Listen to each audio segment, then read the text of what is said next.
Yes, good morning all. Um, Today I am going to cover the design considerations for cross drainage works. So we have already started in previous class only the cross drainage works. You know it. In previous class we have discussed the different types of cross drainage works where there were the cross drainage works are different types are aqueduct, siphon aqueduct, and then super passage and canal siphon and level crossing and inlet outlet arrangement, like that. All these six types of the cross drainage works we have studied. And the second part and last part of this cross drainage work, that is what are the design consideration for the cross drainage works, that we are going to study now. Okay, now students, please remember, on this part there will be sometimes one example, that is one problem also, which will be asked in the examination. But this problem is very big. Design of the aqueduct, a problem which is called design of the aqueduct, will be generally asked in the examination. Not every time, but oftenly I have seen. But this problem is carrying 16 marks based on this. And out of all these aqueducts, out of all these CD works, aqueduct is more important from the syllabus point of view. And generally only on aqueduct you will be asked question, that is problem to solve, to design actually, not to solve, it is design. And it is very big design, it takes more time, and solution is lengthy, design work is lengthy, and marks it is also more.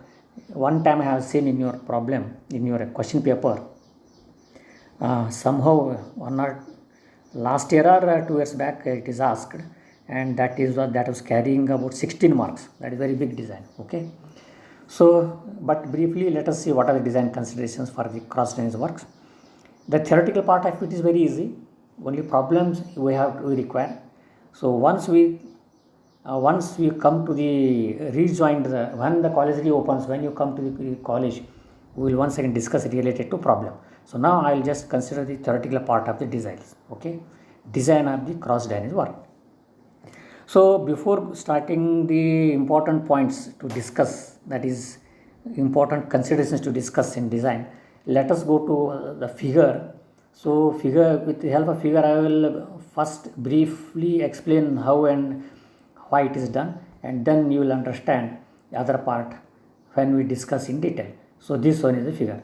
So in this figure, first I will give briefly idea what is this. So just look into the figure. In this figure, what you are observing is, okay, cross drainage work. Okay, cross drainage work of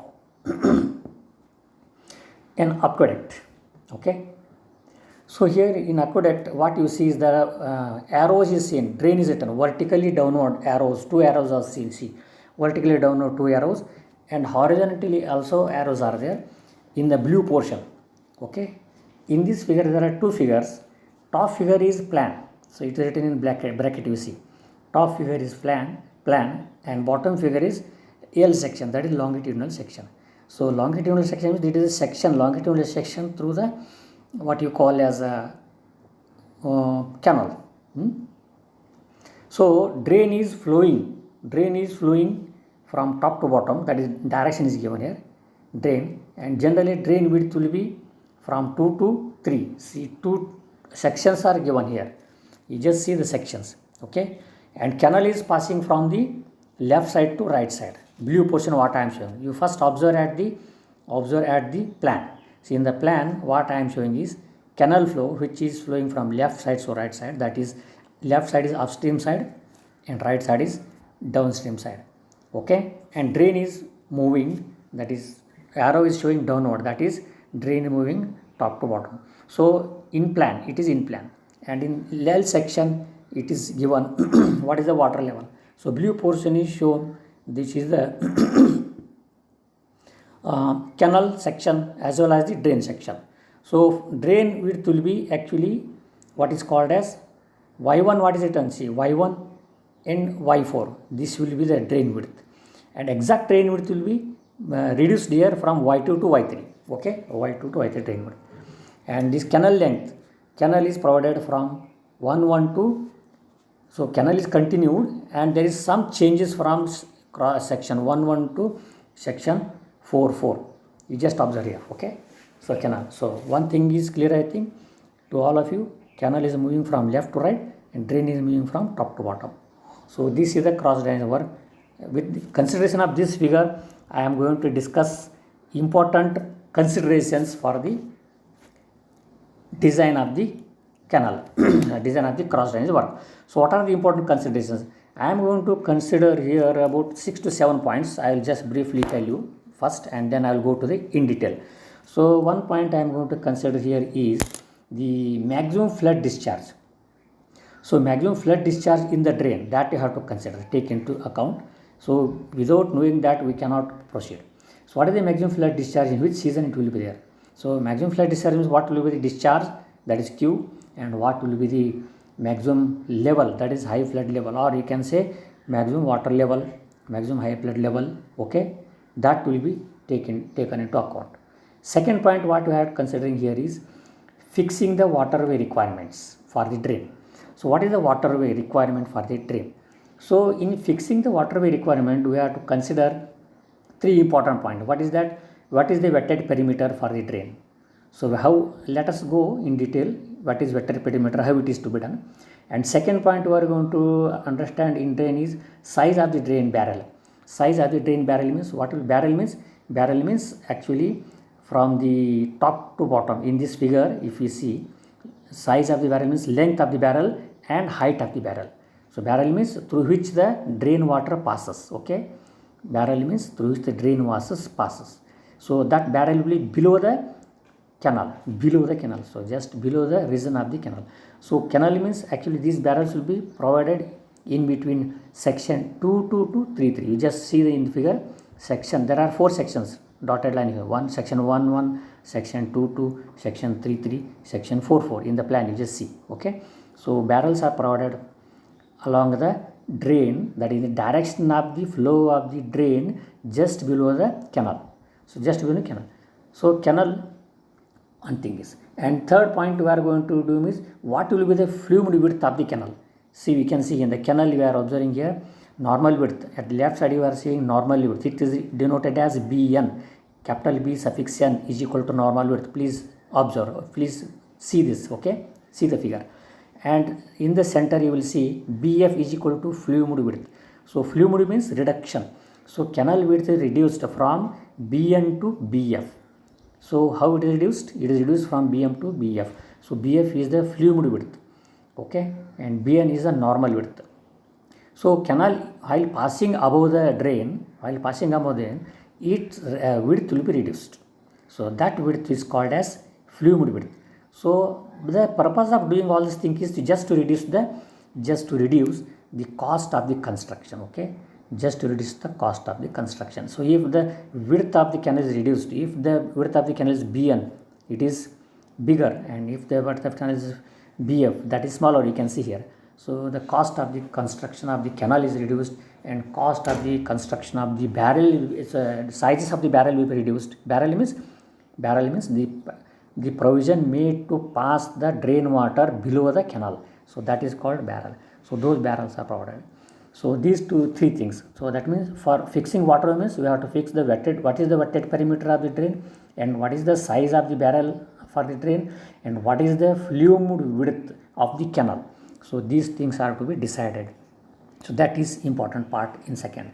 And third one what you have to see is if the width of the canal is reduced, you see from section 1 to section 2, look the figure, from section 1 to section 2, canal width is reduced, but it is not reduced suddenly. So the width of the canal is not suddenly reduced from Bn to Bf, isn't it? Bf means flume width. So it is reduced gradually. So that thing what is called as reduction of the canal width gradually, that is called contraction transition. So it is written contraction transition. It is contracted slowly, and that reduction, at the time of that reduction, what happens? There is sudden rise of water level in the canal from section 1 to section 2. Okay, do you understand? There will be side, because there is gradual reduction of the width. Because of that, there is size. So there is rise of the water level in the canal. That is called afflux. So afflux also we have to determine what will be the afflux of the water. What is this sudden rise? Sudden rise means it is just like hydraulic jump, but hydraulic jump and is different. Here is rise of the water only, not jump. Okay, here is a rise of the water, not jump. So from section 1 to section 2 there is slightly rise of the water. That particular word is called afflux in our design point. So afflux, AFFLUX, afflux, that you have to understand what is to be done. And then head loss through the siphon barrels. So when the water is passing through the barrels, so then what will be head loss, and what will be the head loss through siphon barrel, and what will be head loss while passing through the canal also. So what will be head loss while passing through the canal, that is from section 1 to section 2, and from section 2 to section 3, and from section 3 to section 4. So there is head loss, okay, from left right. So these also we have to consider barrels. So after that, next point important is fluting of the canal. Fluting is contraction. So in contraction, what is being done, I have already told you. In fluting of the canal, transition is very important. Contraction, transition, you see written here, contraction, transition from section 1 to 2, and at the right side from section 3 to section 4, that is the expansion, transition. So these two transitions are important. So to determine these two transitions, there should not be suddenly reduction of the width. So within this distance, that is distance from 1 to 2, there is slightly reduction, that is slowly reduction in the ratio of 2:1. So generally for aqueduct or siphon aqueduct, and this is kept 2:1 ratio, that is 2 forward direction, 1 is transverse direction. Do you understand? 2 forward direction, if 2 meter is forward direction and 1 meter from transverse direction, reduction. What is the reduction? From 2 meter forward direction, reduction is 1 meter reduction in transverse direction, like that. So 2:1. Similarly, expansion transaction, see in the right side, that is 3 to 4, that is section 3 to section 4. Expansion transaction is 3:1. It is written, please see the figure. So this is also very important. So this is generally kept for the transition. So this one is 1 to 2, it is called as approach wing. So these are called approach wing. So we have to provide approach wings over here. And similarly at the departure, that is from section 3 to 4, we have to provide the departure wings. So these approach wings and departure wings must be provided proper reduction in the ratio of 2:1 if you take into linear ratio. Okay. So in this is one thing we have to take into consideration for the design of the canals, design of the cross drainage work. Okay. After this point, next come to the canal. Then canal pakka, that is pakka canal trough. So pakka canal trough from section 2 to section 3 must be designed. So from section 2 to section 3, pakka canal, what you say, trough, what you call, is to be designed. So that we have to take into account. And that design is general design. We have to consider so many forces. So we will just go through in detail after in future. And after that, design of the bottom floor of the drain. So canal is over, and then bottom floor of the drain. Now if you see at the bottom figure, that is longitudinal section, okay, bed line is written. So bed line means in this region, that is where there is barrel provided. So at the region of barrel, the bottom floor must be designed. Bottom floor must be provided with some RCC floor, must be provided. At the bed line, we have to provide RCC floor in the region of the barrel. Okay, that's called design of the bottom floor of the aqueduct. It is called bottom floor of the aqueduct. Okay, and last point we have to consider is design of the bank connections. So bank connections, that is bank connection for the drain as well as bank connection for the canal. So canal is not there. Canal, of course, already in transition it is already done. For drain also we have to design the bank connections. So like this, these are 7 important points, considerations we have to take into account for the design of an aqueduct. So I think I have just given you the highlighted what is required and how is the cross drainage work and what are the important considerations, what are the important sections, and how the water will flowing. All those things I have discussed. And now I'll just go to the theoretical part. Little bit detail will go how they are calculated and what way the equations are used, what way considerations are done. All those things we'll just go through from the this. Okay. Now design consideration for the cross drainage work. So here the following steps I'll just go through. Please refer it. The following steps may be involved in the design of an aqueduct or siphon aqueduct. So first one, what is first? Totally has 7 are there. Out of all the 7 I am discussing in brief. Okay. Determination of the maximum flood discharge. Recently only I have told that maximum flood discharge must be decided. So the high flood discharge for smaller drains may be worked out by using empirical formulas, and for large drains other reliable methods such as hydrograph analysis, rational formula, etc. may be used. Okay, these may be used. So, and the second part what you have to use is fixing the waterway requirement for the aqueducts and the siphon aqueducts. So waterway is fixed. How it is fixed? An approximate value of required waterway for the drain may be obtained by using Lacey's equation given by P is equal to 4.75 into under root Q. So P is equal to 4.75 under root Q is the formula which is used for the fixing the waterway requirement for the aqueduct. So what is here P? P is the wetted perimeter in meters. So wetted perimeter, what is wetted perimeter? Q is total discharge in Qmax. Of course, what is total discharge can be measured. Okay, it will be data will be available. Only even in problem also discharge of the drain will be given. So there is no worry. And P wetted perimeter you have to decide. So in deciding wetted perimeter, important point I am highlighted here. You will just see the maximum permeable reduction. So let us read from first. So from here, first line.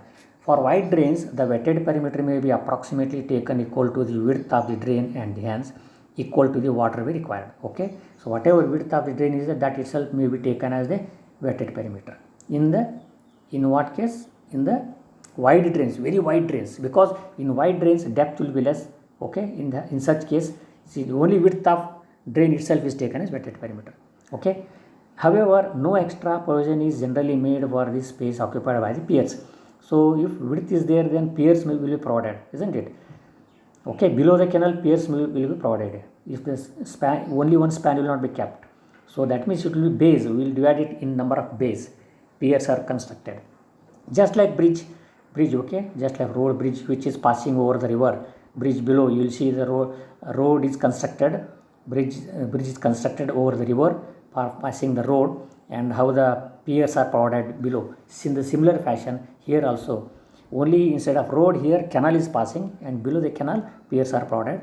Those piers length and height is decided. Okay, hence if the total waterway provided is equal to P, the effective or clear waterway will be less than P. Why it is less than P? Because piers sizes has to be reduced. So one underlined portion we just see. Therefore, the maximum permeable reduction in waterway from the Lacey's perimeter is 20%. It is assumed.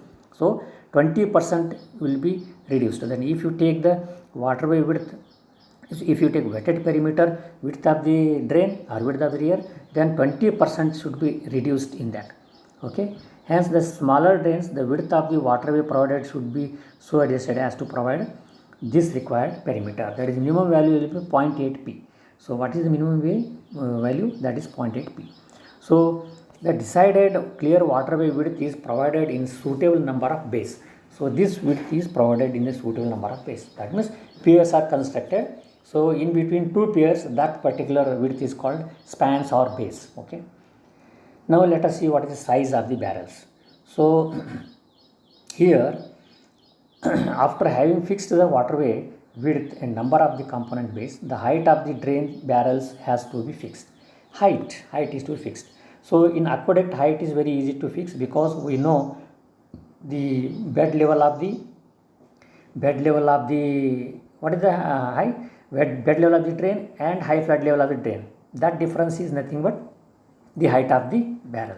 So if you know the high flood level of the drain, okay, high flood level and the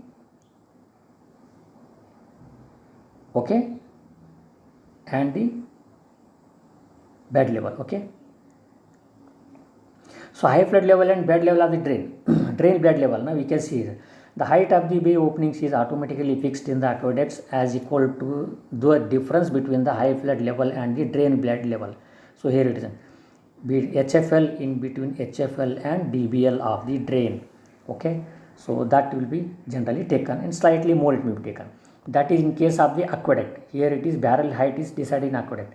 And if it is siphon aqueduct, what happens? In siphon aqueduct, required area of the drainage waterway can be obtained by dividing the drainage discharge by the permissible velocity through the barrels. That means here the velocity is taken to account. So based on velocity, because if the velocity is more, slightly height will be increased. So this velocity through the barrels is generally limited to 2 to 3 meters. So barrels should be designed in such a way that velocity inside the barrel should be not more than 3 meters per second. Okay, not more than 2 to 3 meters per second. If it is more, then wear and tear action may take place. So therefore that must be taken into account. So according to that, these siphon aqueducts must be decided. Okay, you know the difference between aqueduct and siphon aqueduct. So in aqueduct, there is a sufficient gap between the high flood level of the drain and the bed level of the canal, but whereas here in siphon aqueduct, the high flood level is above the bed level of the canal. That one you remember once again, because in previous class already we have discussed this siphon aqueduct, you know it already. And after that, third point what we have discussed is, I have told you last time only, afflux and head loss.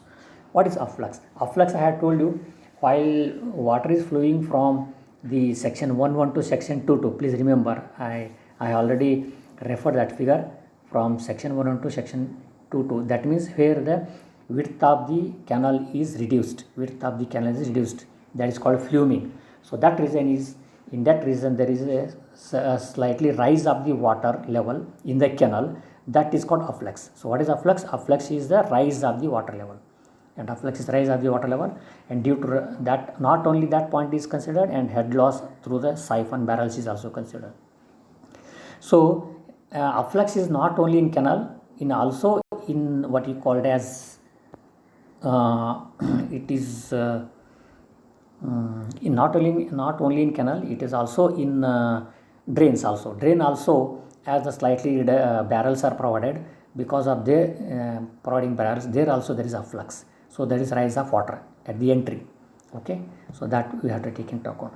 And high velocity may quick. So here afflux will increase more and more if the waterway is reduced more. You underline portion you see. Afflux will increase more if the waterway is reduced more. So we have to manage it. So velocity also should be within control, and afflux should be also within control. By considering these 2 points, the barrel length and height should be decided. So value of afflux is limited so that there is no flooding of the countryside. So afflux should not be more. If it is more, then it will overflow and it will come out from the drain, or it will come out from the canal and come in the countryside. That should be there. The higher velocity may cause quick abrasion of the barrel also. Therefore, abrasion also should be avoided. So not more than 3 meters per second flow should be there in the canal. Okay. And what is, let us see, head loss. Head loss, let us see, important point. Head loss H through the siphon barrels. So while in case of drain, what will be head loss? So head loss is calculated by using this equation. So this equation is called Unwin's formula. So it is given as H is equal to 1 plus F1 plus F2 L upon R bracket complete, and V square minus 2G minus V square VA square upon 2G. What are all these terms? I have written here, you just go through. L is the length of the barrel, R is the hydraulic mean radius of the barrel, V is the velocity flow through the barrel, V suffix A, it is V suffix A is the velocity approach and is often neglected many times. Okay, if it is large width, then it is neglected. F1 is the coefficient of the head loss at entry. What is F1? F1 is the coefficient of head loss at entry, and this will be generally taken, this value is taken, that is 0.505, 0.505 for the unshaped mouth and 0.08 for the bell mouth.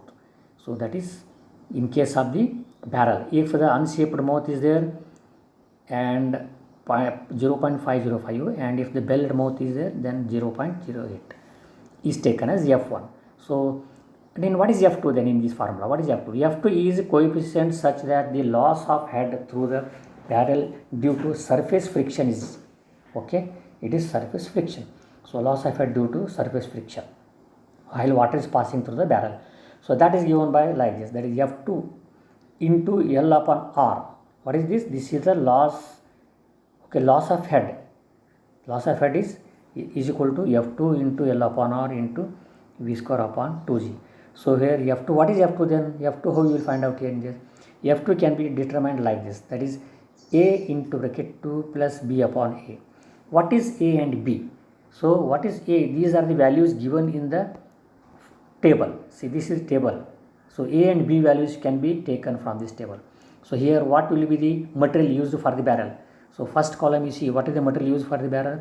If it is smooth iron pipe, then A value will be this much, that is 0.00497, and B value will be 0.025. Okay, so if it is encrusted pipe, so A value is given. So if it is smooth cement plaster, third one, A value is 0.00316 and B value is 0.030. So like this table is referred, this is a standard table, okay, norms book, it is given in the norms, okay, in that norm it is given. So that can be referred and taken. So if it is in the problem is to be requirement, these values will be given generally. If it is not given, you have to remember these things, okay, you have to remember. So what are the important materials here? Smooth iron pipe is there, encrusted pipe is there, okay, ashlar brick work is there, rubble machinery is there. So anyone, if it is provided, these are the values you have to take, okay, that is A and B. So in this formula, by using A and B values, you find out F2, and this F2 you will be put over here in this formula F2, and F1 you already know, F1 you have to take as 0.505, and F2 value calculated by using this equation, okay, F2 using this equation, and then put over here, and length you know, velocity you know, okay, and G is of course you know that 9.81, okay, and put all these values and find out the head loss. So head loss also we have to determine. So head loss should determine more than limit. So after head loss is determined, now total head loss consists of these three losses. What are total head loss? The entry loss will be there. Entry loss is given by F1 into V square upon 2G, and friction loss while passing through the what is called barrels, that is frictional loss, that is F2 into LV square upon 2GR, and exit loss, that is V square upon 2G. So by using these equations, these three losses can be determined. And next let us come to the fourth point, that is fluming of the canal. Fluming of the canal, that we have to take into account. In case of fluming of the canal, the contraction, okay, the contraction in waterway of the canal will reduce the length of the barrels of the width of the aqueduct. So fluming of the canal already discussed in the figure. So here this is likely to produce economy in many cases. I have told you already while explaining with the figure. Economy, fluming means reduction the contraction, okay, reduction of the width of the canal. So that I have told you. The maximum fluming is generally governed by the extent that the velocity in the trough should remain subcritical. So what is, I have already, once again I am repeating here, underline portion, please go through the underline portion of this note. The maximum fluming is generally governed by the, okay, extent that the velocity in trough should remain subcritical, that is in of the order of 3 meter per second, okay, इससे ज़्यादा नहीं होना चाहिए, like that. Now let us see, there are three types of aqueduct, that is type 1, type 2 and type 3.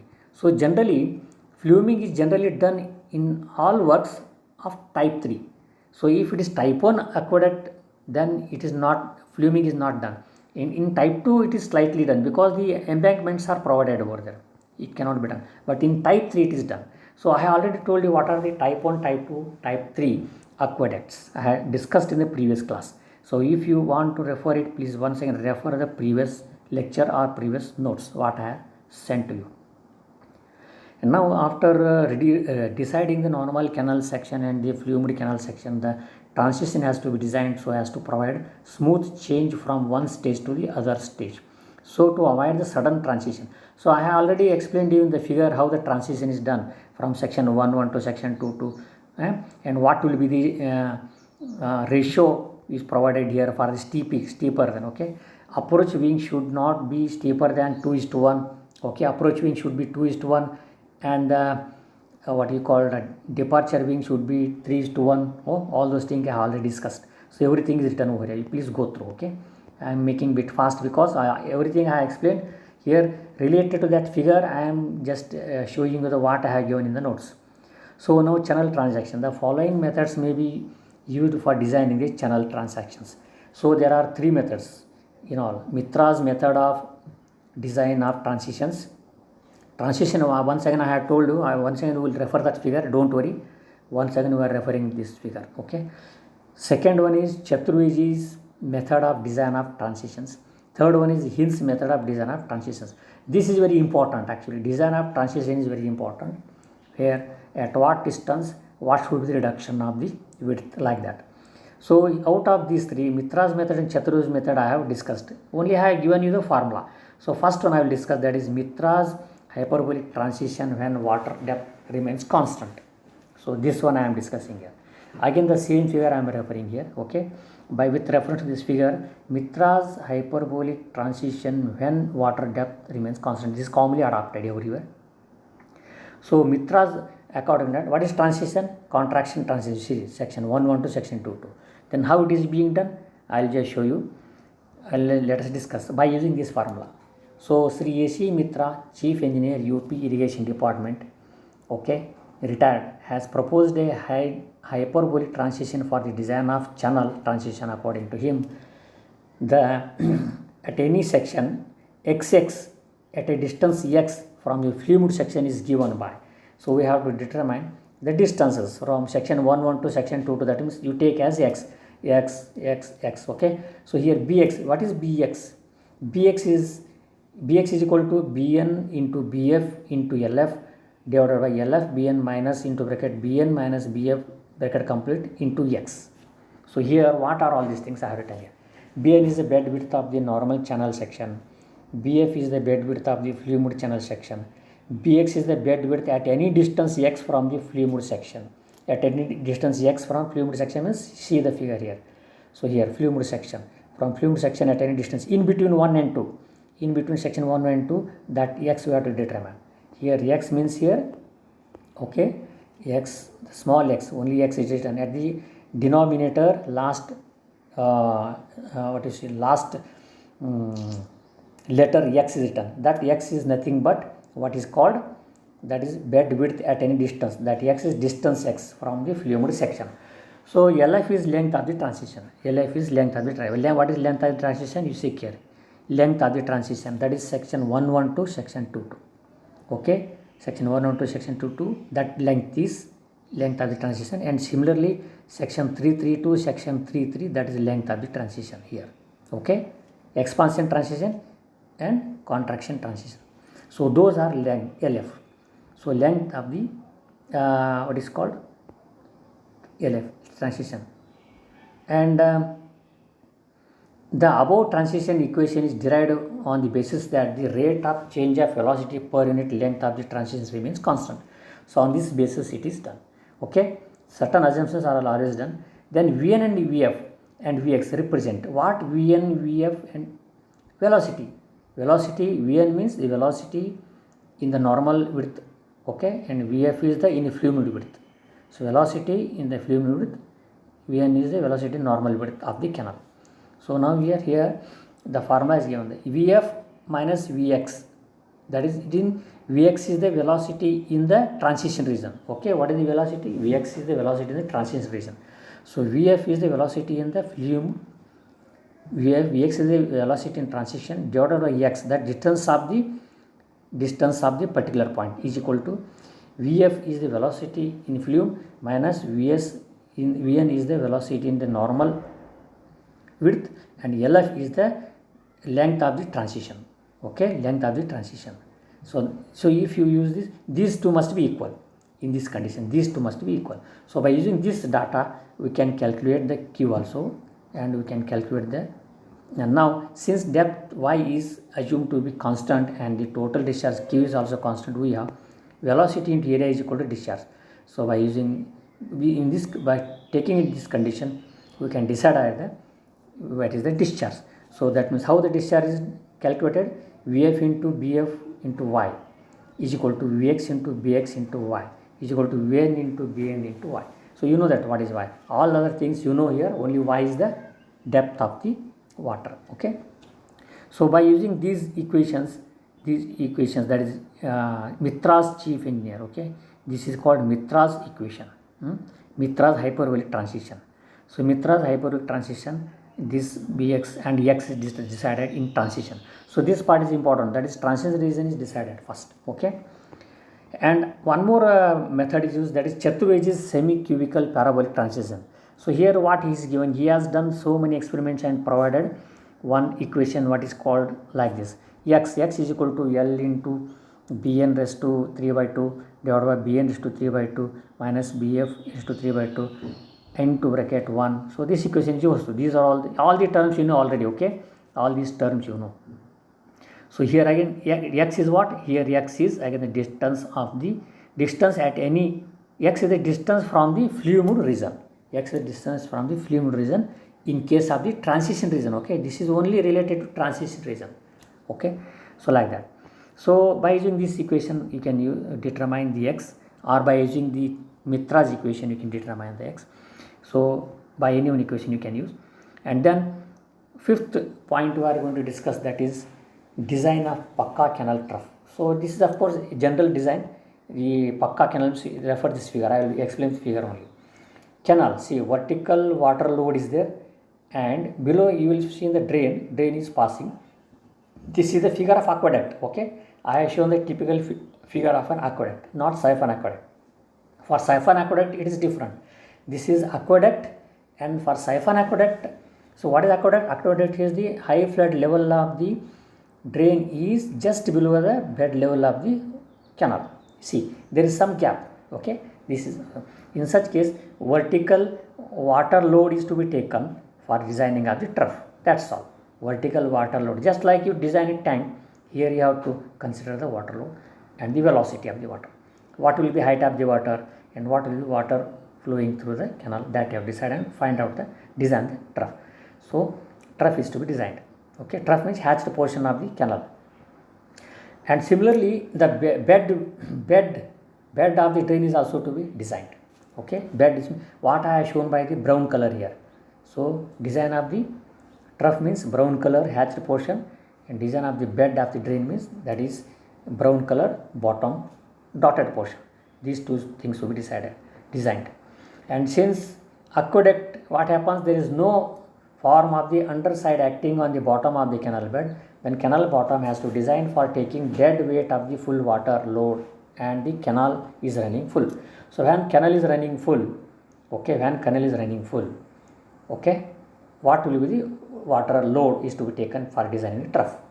And if it is in case of the siphon aqueduct, in siphon aqueduct what happens, two things you have to take into account. One is, in siphon aqueduct you have to take, number one, full water load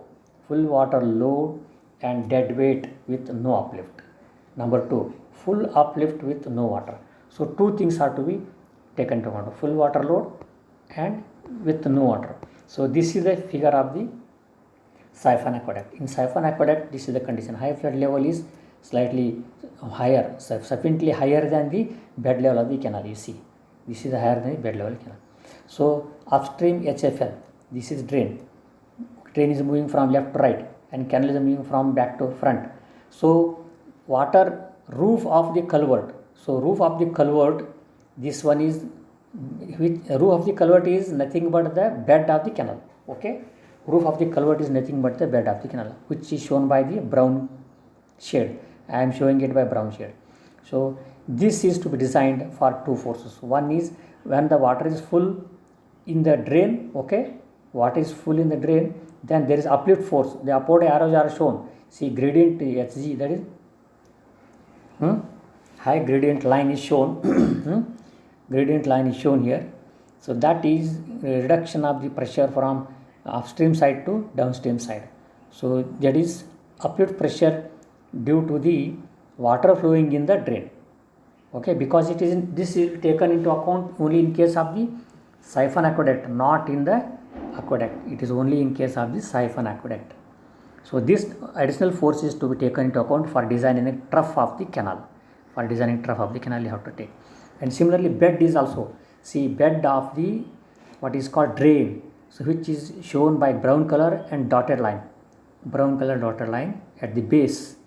That is, depressed floor is given here, and because of depressed floor, in case of siphon aqueduct, floor will be depressed. So in case of siphon aqueduct, floor is depressed.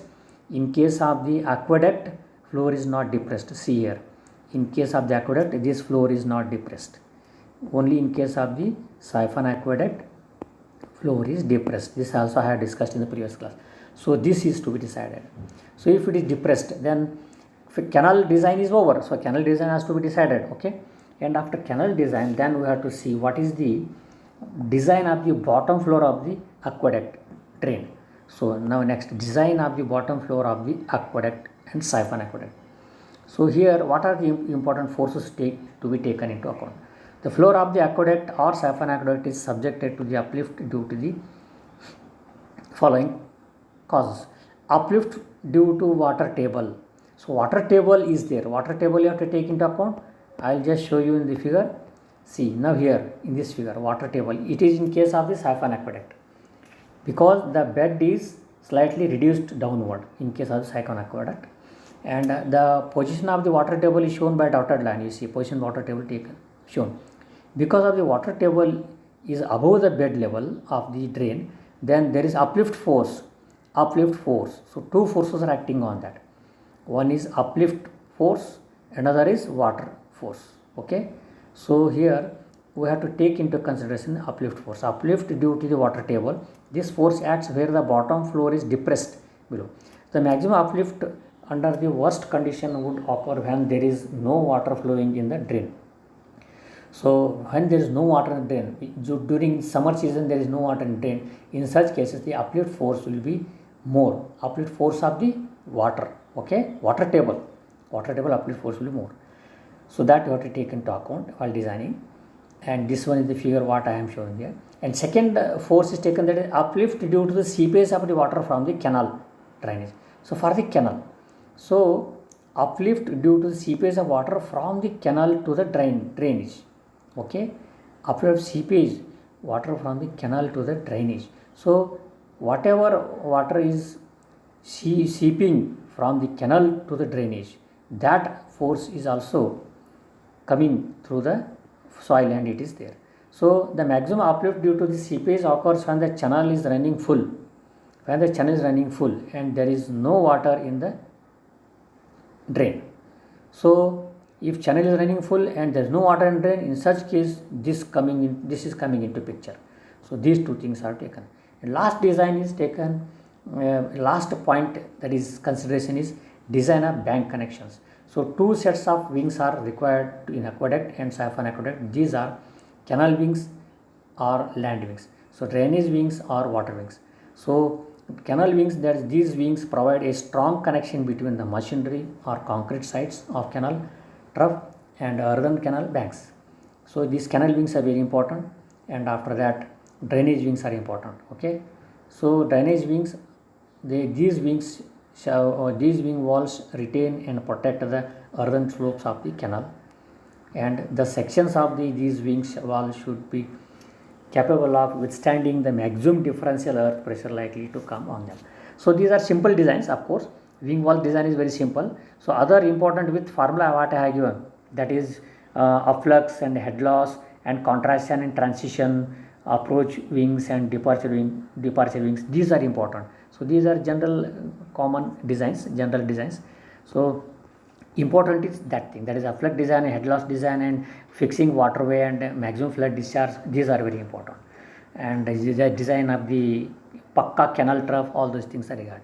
So with this, I hope I have given you the brief and detailed idea, not brief, real idea about the design of the aqueduct. So please remember, actually this will be more clear if you solve one example, one problem. I solve one problem related to this. This design problem will be solved when you come back to the college. Okay, when you come back to college, I will solve the one design problem so that it will be better understood. Okay, I hope you understood this part, and with this the cross drainage work topic is covered. So it is coming under module 4, and cross drainage work is in all respect completed. Only problem solution is required, and problem solution will be done when you will come to the college. I will solve this problem on the board so that it will be better understood. If it is explained here, it will be slightly or bit confusing, but let me try. I will try to take, if the classes will not start early, then I will try to take that problem through online only. Okay, I will solve that online. I will just wait, I'll see how it is possible. Okay, so with this I think you understood everything. Thank you for listening, and good luck for your future. Okay, I'll close now.